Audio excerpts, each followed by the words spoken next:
இப்போ என்ன பார்க்க போறோம்னா, இந்த பில்டிங் பார்த்துட்டிங்கன்னா பழைய பில்டிங். இதில் வந்து சிஎன்சி மிஷின் வைக்கிற ஆப்ரேட் பண்ணுறதுக்காக நம்ம கஸ்டமர் வந்து ஆல்டர்ட் பண்ண சொல்லி தர சொல்லியிருக்காரு. இதுக்கு உண்டான கேபிள் லைனு, அப்புறம் ஒயரிங் லைனு, சுவிட்ச் பாக்ஸ் இதெல்லாம் எப்படி மாட்டிட்டு சொன்னோன்னா நான் உங்களுக்கு எக்ஸ்பிளைன் பண்ண போகிறேன்.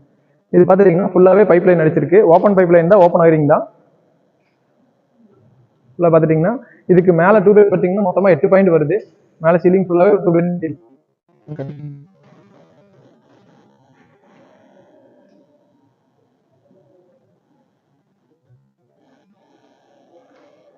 இந்த லைன்ல இருந்து வரது பார்த்துட்டீங்கன்னா ஸ்ட்ரைட்டா இந்த இடத்துல கம்பர்சர் கேட்டிருக்காரு. கம்பர்சர் வைக்கிற மாதிரி அதுக்கு உண்டான ஆப்ஷன்ஸ் இங்கே கொடுத்துருக்கேன். இதில் எம்சிபி எல்லாமே நான் ஃபியூச்சரில் செட் பண்ணி கொடுத்துருவேன்.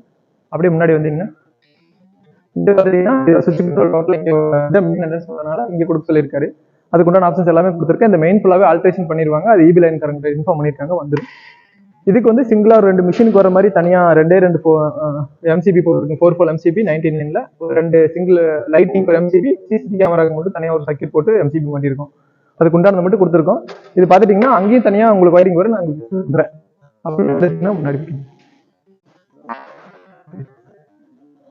ஃபுல்லாகவே போய் லைன் ஃபுல்லாக அந்த வழியாக அடிச்சு கொண்டு போய் அந்த கார்னர் கொண்டு போயிருக்கும். மேலே பார்த்துட்டிங்கன்னா அது வந்து சிசிடிவி கேமரா. சிசிடிவி கேமரா உண்டான ஆப்ஷன் வந்து மேலே லாஃப்ட்கிட்டே வச்சு கொடுத்துட்டேன். கொஞ்சம் ஹைட்ல இருந்துச்சுன்னா பிரச்சனை இருக்காதுன்னு சொல்லி அதுக்கு உண்டான ஆப்ஷன்ஸ் கொடுத்தாச்சு. அப்படியே கீழே வந்துட்டிங்கன்னா இந்த இடத்துல ஒரு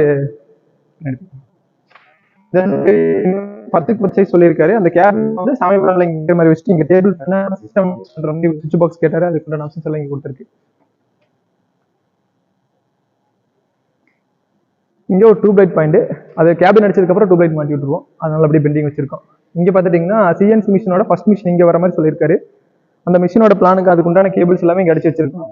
இது ஒர்க் முடியும் போது உங்களுக்கு ஃபுல் வீடியோல வரும். அடுத்து பார்த்தீங்கன்னா இந்த ஒரு மிஷின் வரப்போகுது. அந்த மிஷினுக்கு உண்டான லைன் ஃபுல்லாக இங்கே கொடுத்துருக்கோம். இங்க வந்து கார்னர்ல வந்து இதுல இருந்து எம்சிபி வரும். இங்க ஸ்டெபிலைசர் எல்லாமே கனெக்ட் பண்ணி இந்த இடத்துல மிஷின் வர மாதிரி பிளான் வச்சிருக்கோம். இது இப்போ நீங்க பார்த்துட்டீங்கன்னா 33க்கு 60 அளவுல ஒரு குடோனோட ஒயரிங் லைன் ஃபுல்லாவே பார்த்துட்டீங்க. இது வந்து சிஎன்சி மிஷின் வரதுக்கு உண்டான கேபிள் லைனு, அப்புறம் லைட்டிங் லைன் மட்டும் தான் பார்த்தீங்க. இந்த மிஷின் வந்ததுக்கு அப்புறம் அடுத்த வீடியோ நான் உங்களுக்கு நீட் அப்லோட் பண்ணிடுறேன்.